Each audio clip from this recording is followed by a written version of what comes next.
Welcome student. In previous lecture in your subject auditing, we were discuss about the topic of duties of an auditor, in which there are mainly three parts of duties of an auditor: duties under the Companies Act, duties as laid down in judicial decisions, and the last C part was duties under the Code of Conduct. In the last lecture, we will see. In the last lecture, we had seen that duties under the professional conduct and ethics. So according to the different types of profession છે એના આધારે એના rules and regulations છે એ chartered accountant act 1949માં professional conduct related શું પ્રકારની duty ઓડિટર્સની હોય છે એ તમને એમાં દર્શાવેલું હોય છે. It means in all professions, the professional bodies are formal to regulate the professions and the conduct of the member. In case of chartered accountant, also the rules of professional conducts are given in the Chartered Accountant 1949 Act. બરાબર કે શું કહે છે કે ભાઈ different ટાઈપ્સનું profession છે, એના માટે ડિફરન્ટ ટાઈપ્સ ઓફ ડ્યુટીઝ છે ડિસાઇડ કરવાની હોય છે. બરાબર, તો in the chartered accountant act 1949માં કે પ્રોફેશન્સ રિલેટેડ કેવા પ્રકારનું ડ્યુટીઝ છે એ ઓડિટર્સની હોવી જોઈએ એ આપણને ચાર્ટર્ડ અકાઉન્ટન્ટ એક્ટ 1949માં આપેલું છે. બરાબર, તો it is the duties of the auditor two act according to this rules and regulation. એટલે કે ચાર્ટર્ડ અકાઉન્ટન્ટ એક્ટ 1949માં જે રૂલ્સ એન્ડ રેગ્યુલેશન્સ આપેલા છે related to the professional conducts and ethics, એના માટેના એને રિલેટેડ રૂલ્સ એન્ડ રેગ્યુલેશન્સનું ઓડિટરે ફોલો કરવા જોઈએ. Otherwise he will be guilty of professional misconduct and liable to punishment as laid down in the act. જો એ પ્રમાણે રૂલ્સ એન્ડ રેગ્યુલેશન્સ પ્રમાણે ઓડિટર્સ પોતાની ડ્યુટી પરફોર્મ નથી કરતા, then they are liable for the punishment. Punishment જે કાંઈ પણ under the લોમાં જે કાંઈ પણ પનિશમેન્ટ ઓડિટર્સ માટે નક્કી કરી હોય, if they are not follow the rules and regulations of Chartered Accountant Act 1949 related with the professional ethics and conduct. જો એ નથી રૂલ્સ એન્ડ રેગ્યુલેશનનું ફોલોઅપ કરતા તો એને પનિશમેન્ટ છે એ લોમાં જે પ્રમાણે હોય એ પ્રમાણે થઈ શકે છે. ફર્સ્ટ ડ્યુટીઝ છે એના માટેની: he cannot accept a position as auditor which was previously held by another chartered accountant without first communicating with him in writing. શું કહે છે કે એ ત્યાં સુધી પોતાની એઝ એન ઓડિટર તરીકેની પોઝિશન એક્સેપ્ટ નથી કરી શકતું જ્યાં સુધી પ્રીવિયસ ઓડિટર એની સાથે ઇન રિટર્ન કોઈ કોમ્યુનિકેટ ન કરે ત્યાં સુધી. ઇટ મીન્સ જ્યાં સુધી ઇન રિટર્ન જે પ્રીવિયસ ઓડિટર છે એ પોતાનો રેઝિગ્નેશન લેટર ઇન રિટર્નમાં જે ઓડિટર હવે પછી કંપનીમાં અપોઇન્ટ થવાના છે એને રિટર્નમાં એનો લેટર ન આપે ત્યાં સુધી કોઈ પણ ઓડિટર જે નવો ઓડિટર આવવાનો છે એ ઓડિટર તરીકેની પોઝિશન એક્સેપ્ટ કરી શકે નહીં. ઇટ મીન્સ જે પ્રીવિયસ ઓડિટર્સ છે જે કંપનીમાં કામ કરતા હતા એમણે ઇન રિટર્ન એનું એપ્લિકેશન જે છે રિઝાઇન લેટર છે એ હવે પછીના નવા આવનાર ઓડિટરને આપવો જોઈએ. ત્યાં સુધી કોઈ પણ ન્યૂ ઓડિટર પોતાની અપોઇન્ટમેન્ટ એક્સેપ્ટ કરી શકે નહીં. Second, similarly he can not accept as an appointment as auditor of a company without ascertaining from it whether the requirements of the section 139 of Companies Act 2013 Act have been duly complied with. શું કહે છે? અને ત્યાં સુધી જે છે auditor એ પોતાની એઝ એન અપોઇન્ટમેન્ટ છે confirm according to the companies act section 139 પ્રમાણે પોતાની અપોઇન્ટમેન્ટ છે કન્ફર્મડ કરી શકતું નથી. જ્યાં સુધી પ્રીવિયસ ઓડિટર એને પોતાની રિટર્ન કન્સેન્ટ ન આપી દે ત્યાં સુધી. શું કહે છે કે he can not accept as appointment of an auditor of a company without ascertaining from it whether the requirement of 139 section of the companies act 2013. એટલે according to the companies act 2013 પ્રમાણે જ્યાં સુધી ઓડિટરને પોતાની રિક્વાયરમેન્ટ કોઈ પણ કંપનીમાં પોતાની requirement છે એવી ઇન રિટર્ન કન્સેન્ટ ન મળે ફ્રોમ ધી પ્રીવિયસ ઓડિટર ત્યાં સુધી ન્યૂ ઓડિટર પોતાની અપોઇન્ટમેન્ટ છે એક્સેપ્ટ કરશે નહીં. Third, he can not accept a position as an auditor previously held by some other chartered accountant by undercutting, that is by accepting lower price. જે previous auditor જે કોઈ પણ રેમ્યુનરેશન એને મળતું હોય, જે કોઈ પણ સેલરી એને મળતી હોય એના કરતાં ઓછું પેમેન્ટ છે એ ન્યૂ ઓડિટર એક્સેપ્ટ કરશે નહીં. ઇટ મીન્સ કે જે પ્રીવિયસલી ઓડિટરને તમે જેટલું પેમેન્ટ કરતા હતા એના કરતાં ઓછું પેમેન્ટ ન્યૂ ઓડિટરને તમે પેમેન્ટ આપી શકો નહીં. He cannot accept a position as an auditor previously held by some other chartered accountant by undercutting or by accepting lower fees.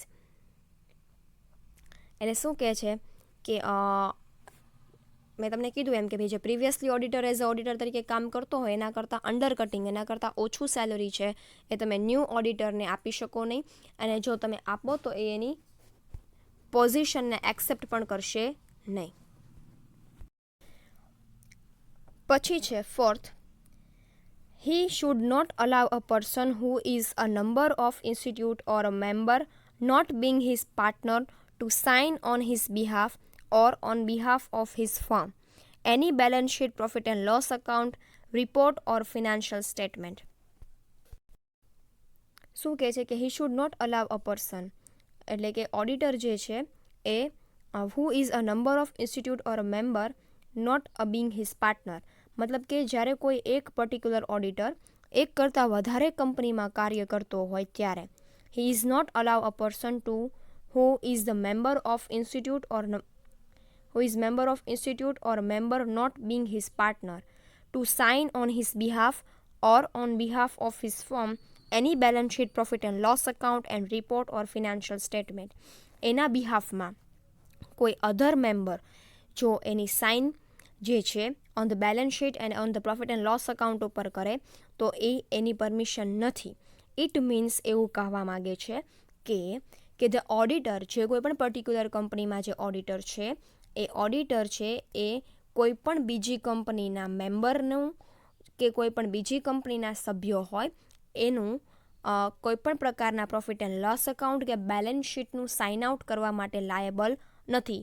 A only પોતાની કંપની કે જ્યાં એઝ એન ઓડિટર તરીકે કામ કરે છે એના જ profit and loss account and balance sheet છે એ સાઇન કરવા માટે જવાબદાર છે. એની બિહાફમાં કોઈ અન્ય પર્સન પણ આના ઉપર સાઇન આઉટ કરી શકે નહીં.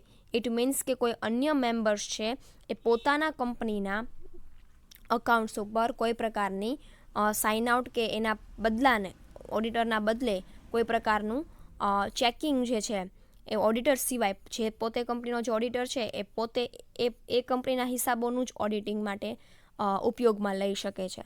કોઈ અધર પર્સનોની એની બિહાફની અંદર કોઈ પ્રકારની એક્ટિવિટી છે એ કરી શકે નહીં. Fifth, he should not solicit a client or a professional work either directly or indirectly by circular, advertisement, personal communication or interview or by any other means. સોલિસિટેડ એટલે શું થાય? સોલિસિટને આપણે ગુજરાતીમાં કેવું હોય ને તો એક પ્રકાર એનું ભેદ કહેવાય, ભેદ, બરાબર. he should not solicit client or professional work either directly or indirectly by circular, advertisement, personal communication or interviews or by any other means. It means તમે જે કોઈ પણ કંપનીમાં એઝ એન ઓડિટર તરીકે કામ કરતા હો, પ્રોફેશનલ વર્ક કરતા હો, તમે ડાયરેક્ટલી કે ઇનડાયરેક્ટલી કોઈ બીજી કંપનીના સર્ક્યુલર, એડવર્ટાઇઝમેન્ટ, પર્સનલ કમ્યુનિકેશન કે ઇન્ટરવ્યૂઝ છે એની સાથે જોડાઈ શકતા નથી. ઇટ મીન્સ હું એક ફોર એક્ઝામ્પલ હું કોઈ પણ એક કંપનીમાં, પર્ટિક્યુલર કંપનીમાં ઓડિટર તરીકે એઝ અ કામ કરતી હોઉં તો હું એની સિવાય કોઈ બીજી કંપનીમાં કોઈ અધર પ્રોફેશનલ વર્ક સાથે ડાયરેક્ટલી કે ઇનડાયરેક્ટલી જોડાયેલી હોવી જોઈએ નહીં.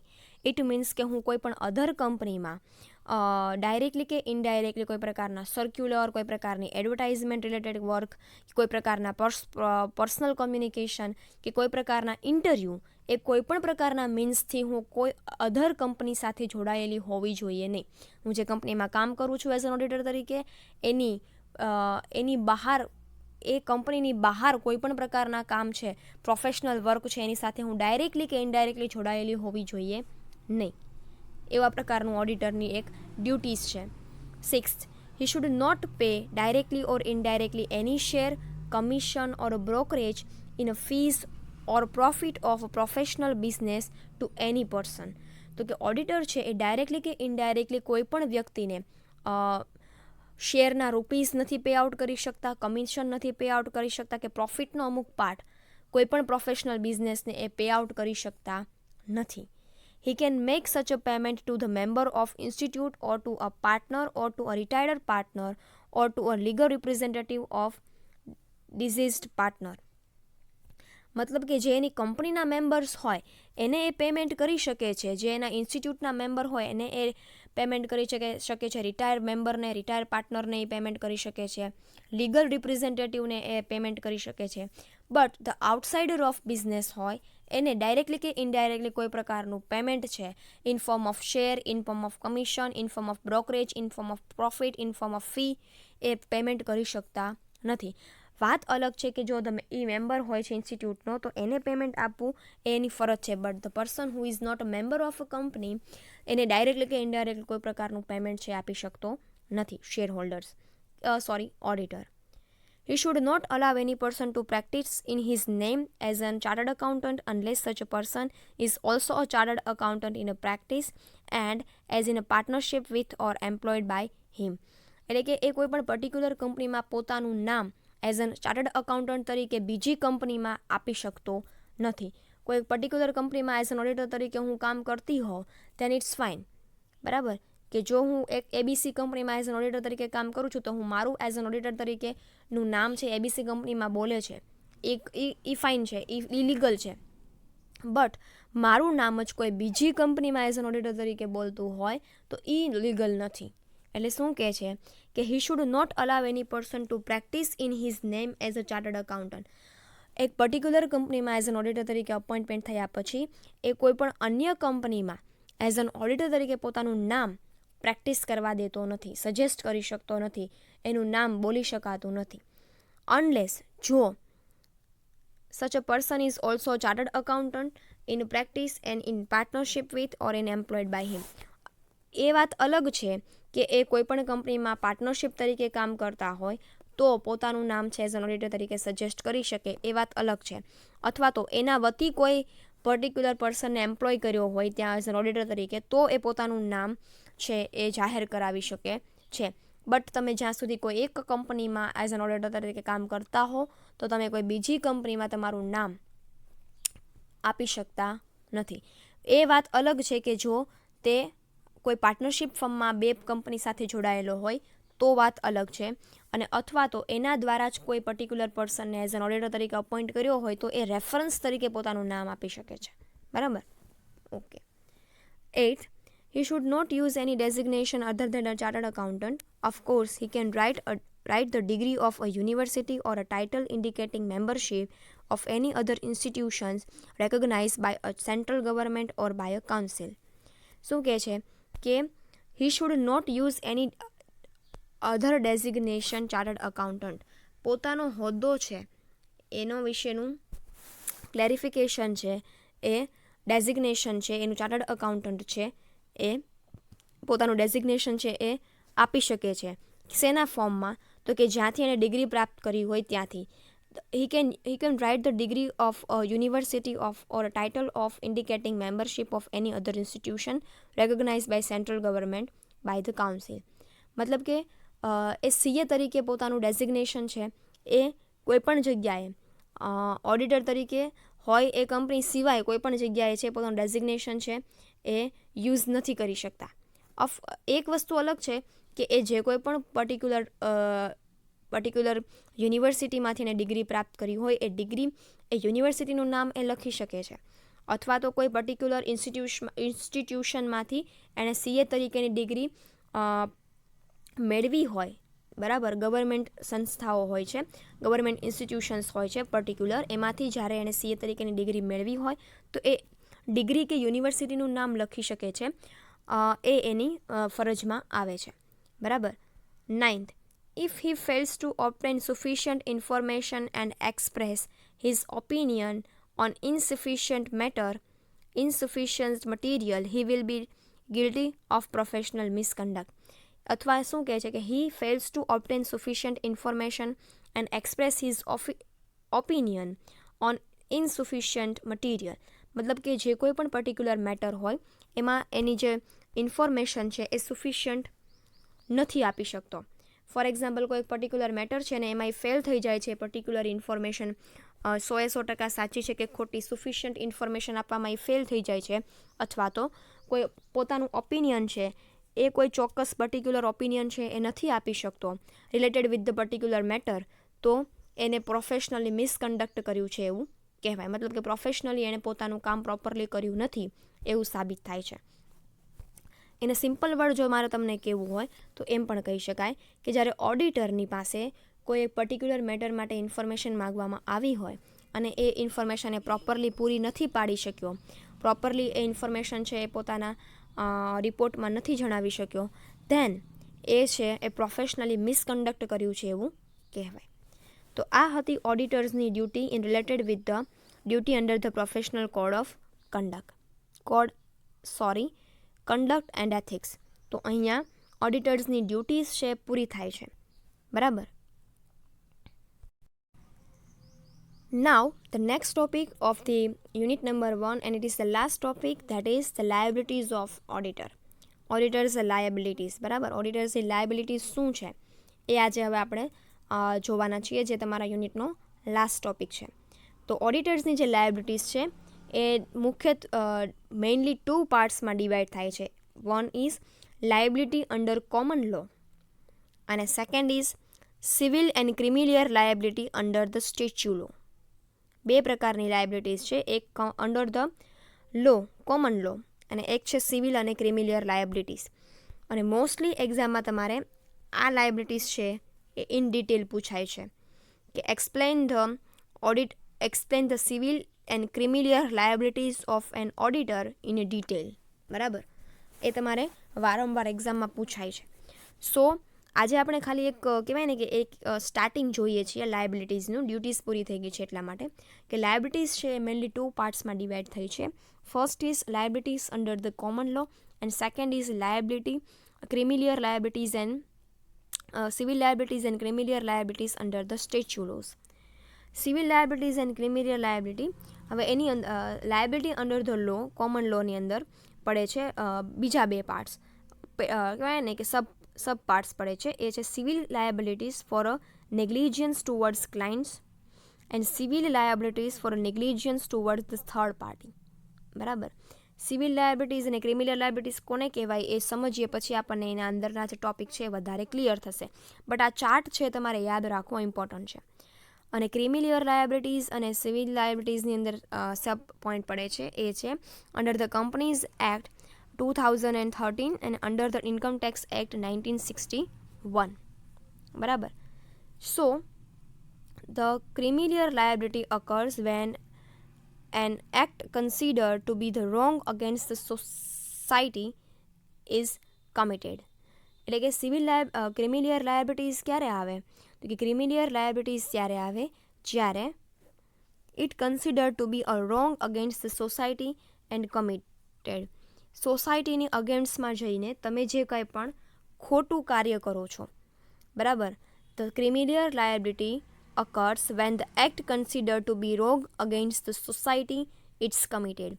જે કાંઈ પણ કાર્ય તમે કર્યું છે એઝ એન ઓડિટર તમારી લાયબિલિટી હોય ક્રિમિલિયર લાયબિલિટીઝમાં કે when you do anything wrong against the સોસાયટીની અગેન્સ્ટ જેટલું હોય, તમારાથી કાંઈ ખોટું થયું હોય, you work against the society, you do the wrong thing against the સોસાયટીની અગેન્સ્ટમાં જઈ તમે કંઈ પણ ખોટું કામ કર્યું છે એઝ એન ઓડિટર તરીકે, then it's called a criminal liabilities. The civil liability involves the violations of rights of some specific party and penalty is in the form of payment of damage. હવે civil liabilities શું છે તો કે civil liabilities are the liabilities which you are doing a wrong thing with the law. તમે લોની against જાઓ છો, તમારા રાઇટ્સની અગેન્સ્ટ જાઓ છો ફોર સ્પેસિફિક પાર્ટી, કોઈ સ્પેસિફિક રીઝનથી કોઈ સ્પેસિફિક પાર્ટી માટે તમે જ્યારે લોની અગેન્સ્ટ જાઓ છો લોના તમારા રાઇટ્સ છે એના અગેન્સ્ટ જાઓ છો અને એના અગેન્સ્ટ જવાથી તમને પ્રોપર પેનલ્ટી અને એના માટેનું તમારે પેમેન્ટ છે, ડેમેજનું પેમેન્ટ છે તમારે પે આઉટ કરવું પડતું હોય, then it's called a civil liability. It means civil liability occurs when you do anything which are not according to the laws, and due to that whatever the damage is suffered by the company, you have to pay that penalty in form of penalty. In form of penalty તમારે payment કરવું પડે whatever the damage occurs in the company. જેના તમારા પોતાના લો rules and રેગ્યુલેશનનું તમે પાલન નથી કરતા અને એના કારણે કંપનીને કોઈ ડેમેજ થાય છે, તમે લો પ્રમાણે કામ નથી કરતા એઝ એન ઓડિટર તરીકે, એના કારણે કંપનીને જે ડેમેજ થાય છે એ ડેમેજનું પેમેન્ટ તમારે કરવાનું આવે. It's called civil liabilities and anything which you do whatever you do which is wrong and which is against the society, then it's called civil liabilities. So clear થઈ ગયું હશે ક્રિમિલિયર લાયબિલિટીઝ કોને કહેવાય અને civil liabilities કોને કહેવાય. Now the liability unders the common law, એટલે that is the first part of our liabilities of auditor, that is liabilities under common law, જે આપણે નેક્સ્ટ લેક્ચરમાં જોશું. Okay, thank you.